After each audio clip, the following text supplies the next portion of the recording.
No sense of county borders in that fella's head, only trails to be covered and scents to be tracked.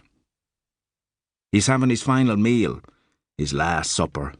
It's the sweetest meat he could savour. Let's say a full-grown rabbit.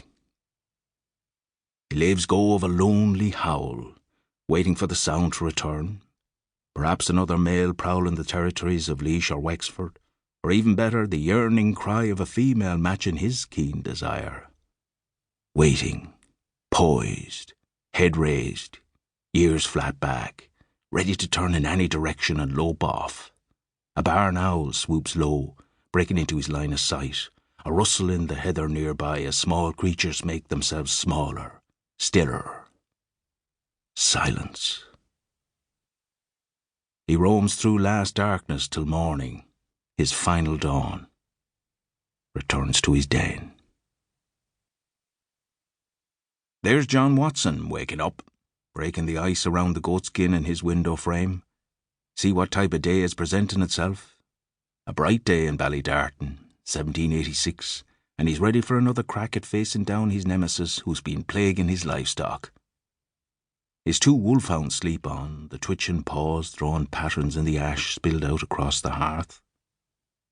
That wolf can't know he's the end of a line stretching back to when the island was dense with oak and elm. Like most history before we polish it up, his final hours are playing out. Waking up, stretching stiff limbs, lapping up fresh melt water. The satisfaction of his own piss flowing down a tree-trunk pooling over hard earth. Then the baying of hounds on the air, freeze low to the ground, the arms of a spruce trembling above him. Funny old scene for me to be in the thick of. As the clock has run down for me, I'm lost in time, and yet here I am, occupying a few precious moments in the skin of a wolf. For all I know, I could be stuck here for eternity. My present condition, as best I can make out, is to be thrust into certain places. I'm fully in them, yet I'm over and outside at the same time. I'm all of it. That wolf's ears alert to the growl of the hunting dog, the sharpness of the frost on the leaf, the lightness of ash falling through the grate. My heart is a sky littered with stars.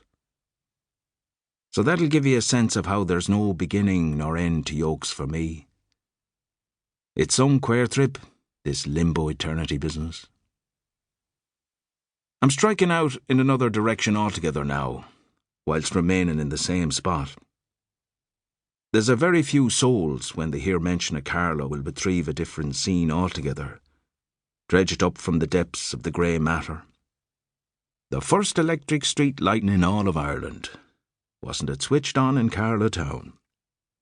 That's a fact.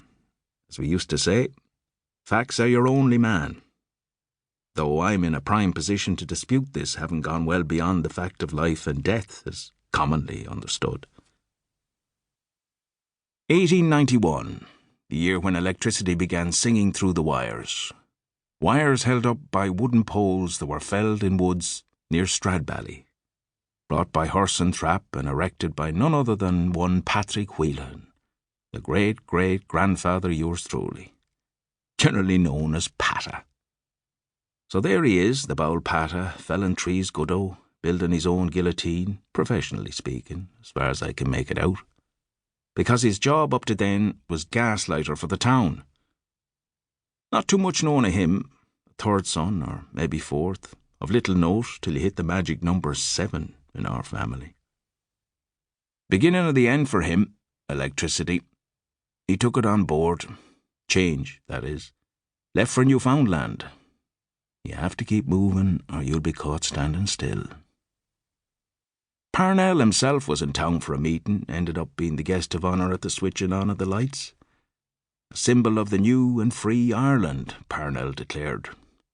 The launch of light-filled streets for Carlow and the end of Patta's livelihood. That's the kind of conundrum you come up against in life. You take things in one direction and the pull is against you completely. You're heading north and you find yourself facing south. My thoughts are stretching in and out like an accordion.